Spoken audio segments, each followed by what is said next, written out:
Let's go there now. They're just about ready to tip it off. Let us go there for the announcements of these starting lineups. Home conference. Now then, let's get Mike Lundy's introduction of the starting lineups. For the Bengals at forward, a 6'6" junior from Vallejo, California, number 32, George Davis. For Idaho State University at guard, a 6' junior from Seattle, Washington, number 12, Troy Miles.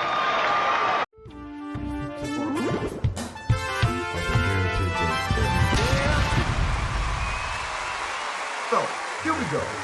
So, fellas, we are gathered here today. We solemnly swear to do our best by golly.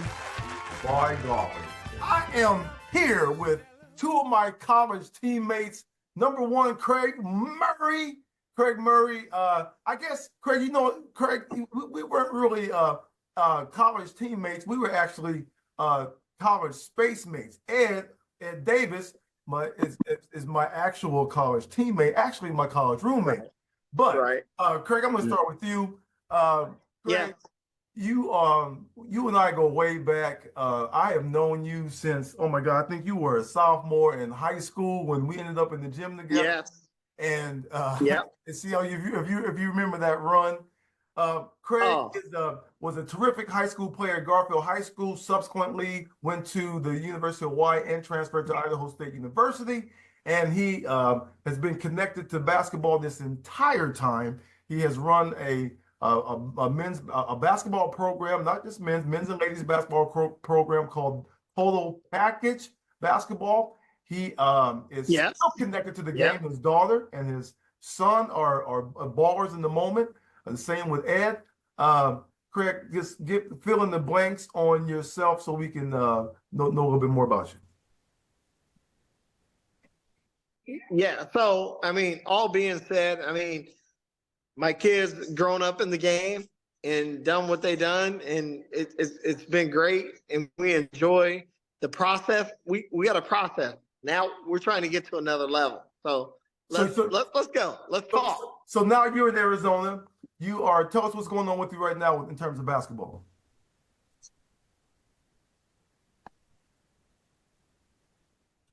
Well, right now, hey, we're sitting here and I'm coaching at the varsity level of girls basketball. Didn't know I was going to be there, but I'm going there. But hey, I'm enjoying doing that right now. So I'm working with the girls right now, and man, trying to make this be better. Where are you coaching right now? Yeah, it's a different. I'm coaching at Valley Vista, is what it's called, and excuse me.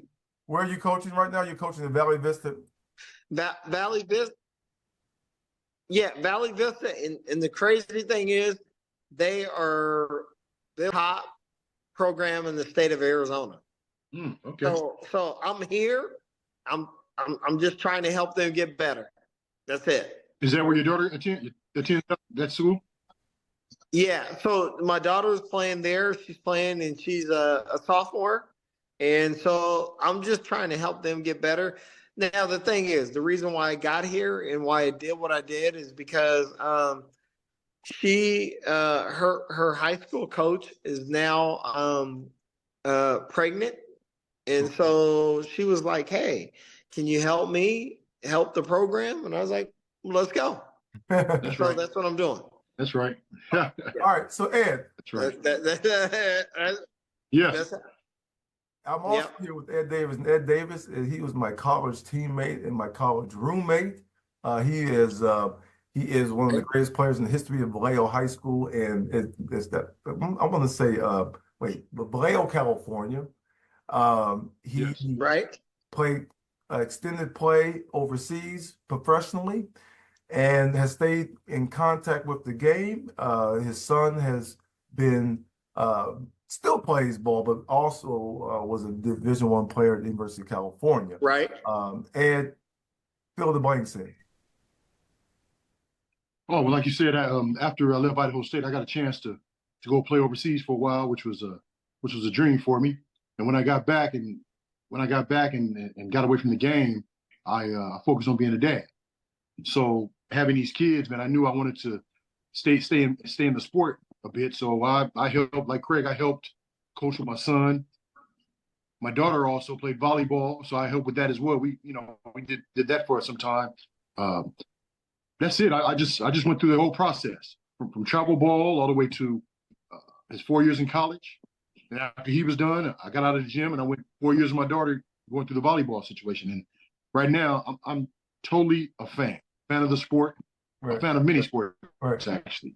Well, we've actually overlapped. That's pretty much it. Yeah, we've actually overlapped because I have, I like Craig, I am a personal trainer at this point, and I have also, I've had an AAU program, Miles Ahead Personal Training, and I've had teams, whatnot, and we've traveled down to the area. And when Roman was playing at that time, and I've shared stories about some of the experiences we had down there with the teams, and as a matter of fact, Craig and I were talking about that earlier this week. Yeah. About a player who was giving himself credit, and this is a perfect segue into our topic. The kid was giving himself credit, which is fine. He was saying all the nice things he did throughout the game, and every couple minutes he would interject, "No brag," but he was letting everybody know about his nice 25. Okay? Yeah. Nice 25. Then it came to our understanding that not only did his man have 35, but they lost. Yeah. So yeah. If that's the scenario, is really nothing to talk about. But the kids are different these days.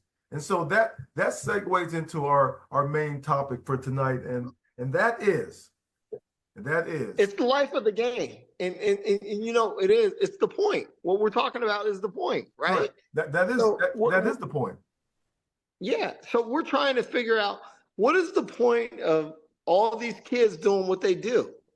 And we're trying to figure that out. At the end of the day, we're trying to figure out, man, what I mean, because this is the deal. We watch all these kids play, watch all these kids work out, and then you go, man, what are you doing?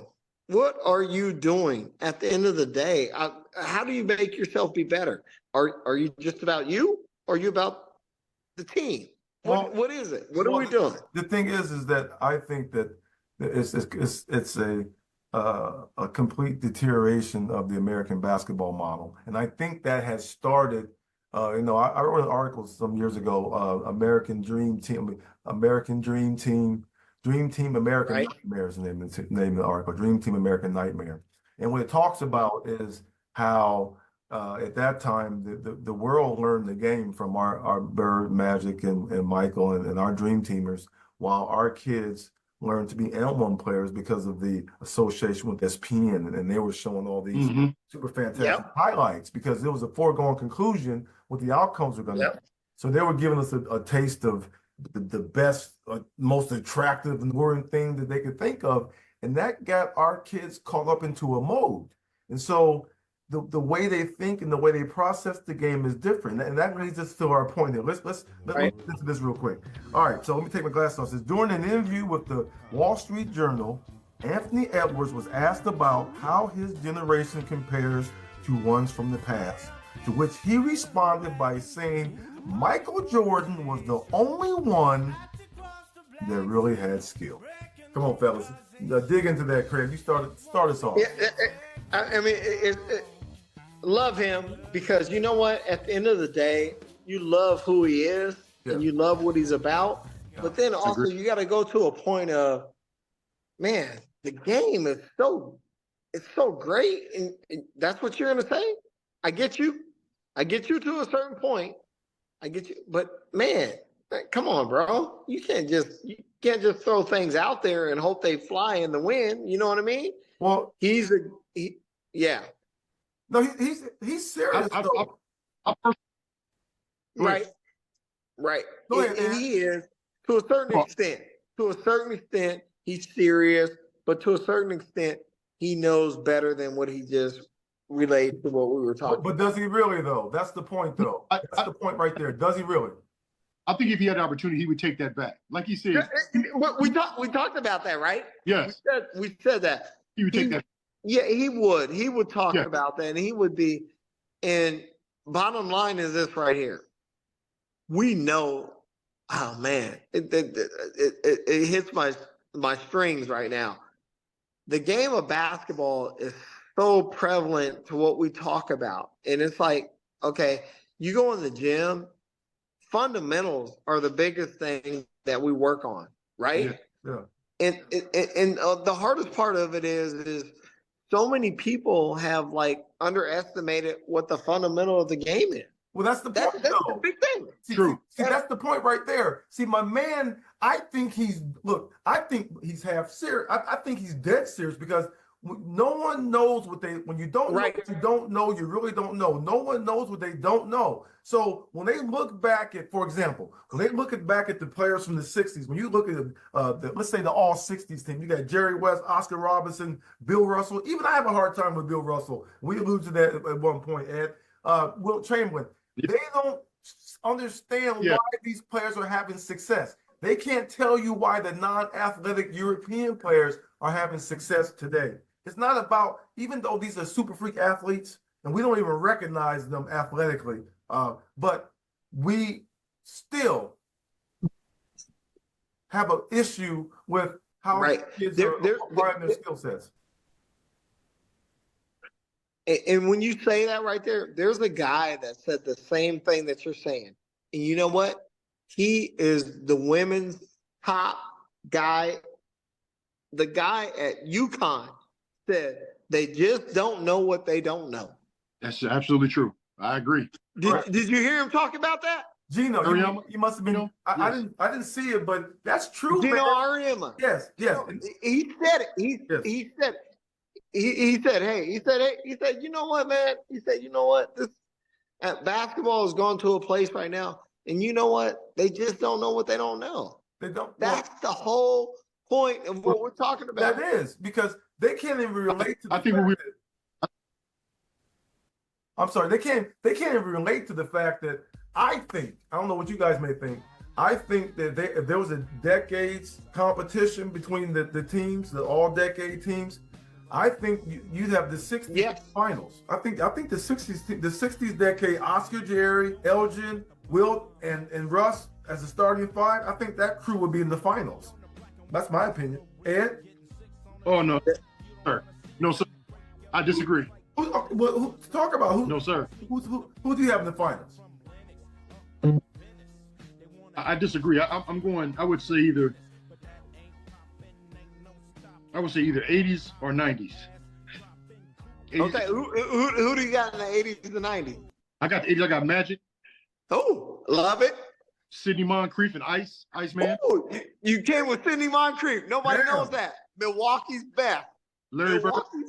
Well, he was so good. He was so good. Well, you know what? Hey, you know what's so crazy? Oh yeah, when you say Sidney Moncrief, that is the same as Drew Holiday type player, a player that does so many things for the team that you can't even quantify them statistically. Because some nights they may score, other nights they're rebounding. They're always locking up. Always locking up. Let me tell.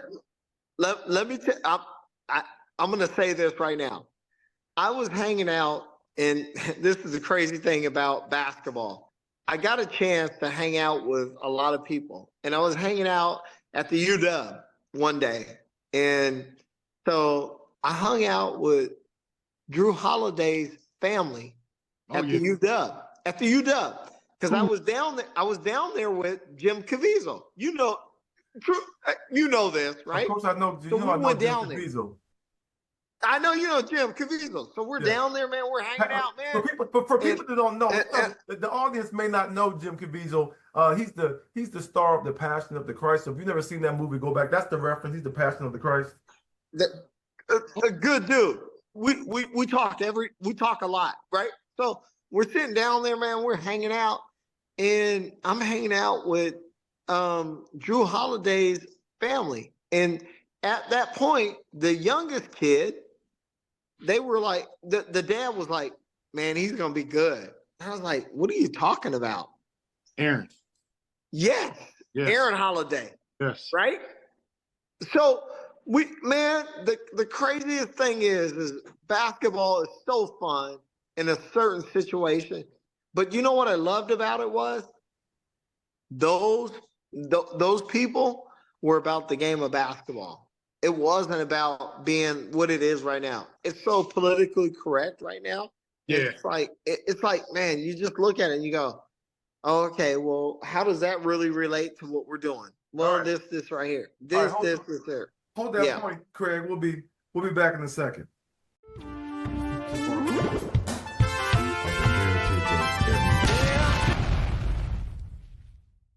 Ed, okay, so Ed, how do you see the rule changes impacting the way the kids play now today? How is do you think that, because I think it kind of warps the vision of who's doing what, because if you put some of the players from the past in this 5-out or this open no touch era, who can you think of that just would be a monster in this no touch era, Ed? I think Allen Iverson. I think Allen Iverson benefited from that no touch era. I think he benefited. Steph is benefiting from it right now. Right? It's wide open. Like I said, I think NBA wants to showcase the offense, which I don't blame them. You know, you want to showcase the offense, Right? But that goes back to, and I don't mean to change subject. That goes back to back in the day with the 80s and the 90s. I thought they played a better brand of basketball back then. I will always believe that. I learned how to play the game because of the Magic and Bird rivalries, right? So now the game is very exciting, but it's not it's not as interesting as it was back then for me. In terms of the rule changes, yeah, it's not as complex. You're right. But let me back up for a second. It's not. Do you really think? I really thought that Allen Iverson got his ass beat when he played, and I think that Larry Brown was trying to clean up his play to make the game easier for him and easier for his teammates. And they bumped heads for a while until he understood that concept, because he would put extra. No one could stop him individually, and so he would put extra into his stuff. But then it would allow the defense extra time to get to him, so he'd be shooting shots, and they'd knock his little ass down. Then he got to where he was playing cleaner, and I thought the team had more success. But anyway, go back to what you were saying, the rule changes. You seen him play in person? Allen? Yeah. I watched him play a couple of times in person. Okay. I went to a playoff game against the Lakers some years back, man, and we had floor seats, right? Just luckily, I don't know how the hell it happened, but we got floor seats. Man, this dude is so fast. This dude is blazing fast. And he popped straight up.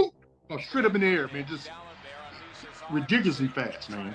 Right. So like I said, the lanes are wide open. Like I said, 3-second call, you can't have your foot in, or whatever those rule changes are, however they changed it. I think they did that particularly for players like Jordan and them to get off. They didn't do it back in the day with Detroit. Jordan was playing against Detroit. Right. They were killing him. Right. They were killing Michael Jordan. They were trying to. So that's why. So they made those necessary changes. Yeah, well, I try to explain that to the kids, man. I said, look, you realize that you can. So it looks like so Anthony Edwards can say that it looks like the players didn't have as much skill, but it's for two things I can think of rule changes. I mean, to me, the most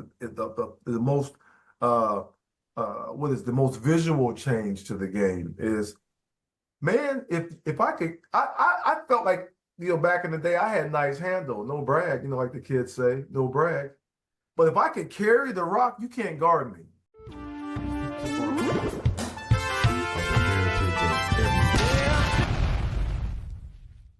I watched a film of I'm spacing. This is a shame, but John Wooden. I was watching some films of John Wooden from the 30s. Are you kidding me? Dude was so filthy. Like, you talk about the way, for example, the way the European players are playing today. Luka Doncic, Right. The way they play with deliberation, change of pace, and all those different things. Even the successful NBA players that play that way. That's mathematically a way to always have success based on math and physics. So the game hasn't really changed that much. It doesn't, even though we can say that the kids are far more skilled than they've ever been. but the application models are not greater than they've ever been. There it is. That's the truth. That's the point right there. And that's where you go back to. That's the point. Yep, that's the point. Definitely. That really is the main point. And fundamentally sound. Fundamentally sound. Yes. Okay. Like I go in the gym now and I'm like, okay, this is what it's supposed to be. There was a guy that came in and he was working with Kyrie. And I watched him and I was like, man, Kyrie is great at what he does. He does what he does. And this right here. But then you look at it and you go, okay, Kyrie is one of one. Yes. Right? Yes. He's one of one. Okay, then where's the next 95? Well, Kyrie is one of one, but when you say Kyrie, I think of Rod Strickland. There it is. Yeah. And there's players that you can kind of compare him to. You know, they're real tricky, nice with the ball, you know, but that's somebody that Anthony Edwards wouldn't even think about. He probably don't even know. Right. You know, see, so back to what we were saying, I don't believe there's anybody in the NBA who's not skilled. I don't think you're making the league without being skilled. You got to be skilled to be there, right? Correct. Yeah. They're all skilled. Now, like we said before, they're not criticism of Michael Jordan or Kobe Bryant, but they're skilled. Yeah. I just saw some old footage that came up on the thread today of Archie Clark. And I was like, because I watched him in real time in person, but Archie Clark, for example, that's the 70s ball player with extreme skill. Tiny Archibald, a 70s player with extreme skill.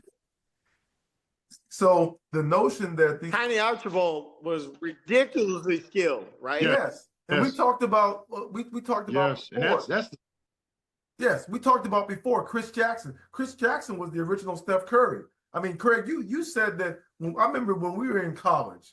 I remember you said to me when you were in college. How good was he? Yeah. I remember you said to me when we were in college, you called me and said, Troy, man, Chris Jackson makes me have to sit down and reevaluate my game.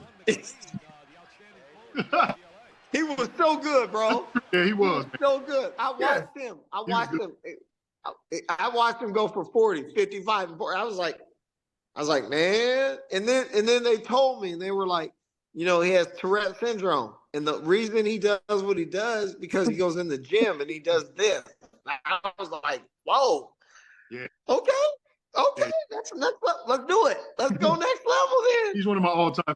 Yeah. All-time. Yeah. You know what it's all-time favorite, right?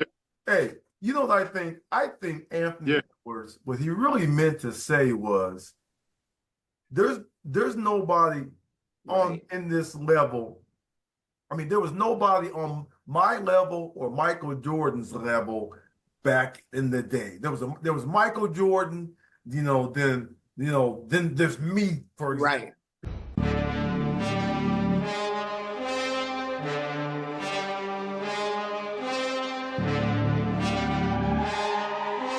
Trying to press up on Ed. With pristine, pulchritudinous footwork, Edwards knocks down the midi. When he was perfect from the floor on Wednesday night. Edwards will drive into the lane and hammer it! Holy moly! Sixers would need the rebound and then call that timeout. Edwards doubles. Got to get a shot off. He does! And he hits it! Anthony Edwards is unbelievable.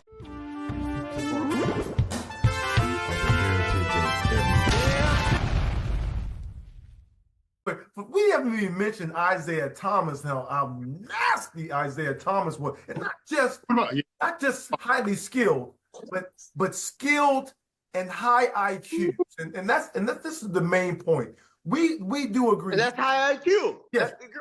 How good was his IQ? Yes, way up there. I mean, these kids are jumping out of the gym today. I guess jumping out of the gym is more pervasive because there's always been guys that could jump out of the gym. There's always been guys that had extreme skill set.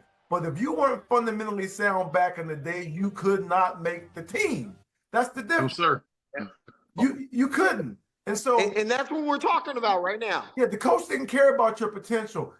Yeah, I can mold this guy, or this guy's vertical leap is 45 inches. Yeah, that was nice, but man, there were plenty of guys that could touch the top of the backboard that never got a chance to be in the layup line and play that because they didn't make the team. In the world gone. I mean, that's true. The point. And I think that is the point. That is the main point, because for us to believe that evolution doesn't happen, yes, evolution does happen. These kids, for the most part, are more skilled in terms of everyone. You got 7-footers handling the rock like it's nothing. You got 7-footers with point guard skills. But the reason why so many, I don't believe, and this is a crazy point, but I don't think that LeBron James could have played this long and been this effective had he been from 20 years before. Because there would have been a point where, yes, correct. Because there's a point to where, I'm sorry, go ahead, Craig. No, you got it. Go ahead. There's a point to where your game, your game peaks at a certain point, but the new generation, because they're hyper athletic and still hyper smart, it's hard to deal with them. But if they're just hyper athletic and not as smart as you, then you can still play for an extended play amount of time. And I think that's what's happening with LeBron James. He's getting to play extra because the average IQ is not as high as it used to be. I'm sorry. No, hey, that is absolute truth. Straight on the point, bro. Yeah.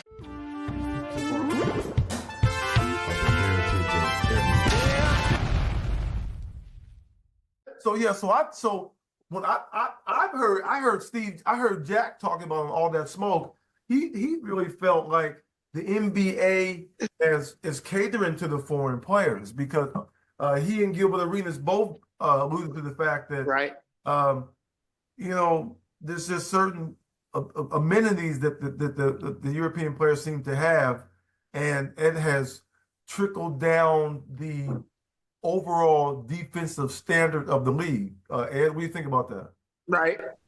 Yes, I agree. Oh, okay. Let's hear it. Let's go. Go ahead. No, I agree. Most of the European players, they don't play defense. They don't play. Luka don't play defense. Right. Who else out there? They don't play D. I've seen Luka. Maybe Luka doesn't play defense consistently, and I've seen him get walked past. But generally speaking, you're correct. The European players, whereas the African players, they bring their defense first type of commodity. They bring they're more have a more of an overall package, would you say? Even though the European players' scoring prowess is phenomenal, would you say that the African players potentially have bring more of a package to the game? Because it was impressive watching the Olympics. I would say they bring more potential, but most of those European players, they come over here, they're ready. They're ready to go. Like I said, Luka Doncic is unlike you guys in Seattle. They have an opportunity to play against pros early on. Right. And that's a huge advantage to those who don't. Right. So if I'm in the gym with some pros, and if I'm slightly effective, if I do anything, I'm taking that home with me. Like, oh, wait a minute, I scored on Brandon Roy yesterday. Correct. Yeah. Crawford yesterday. I went around go around Jamal Crawford.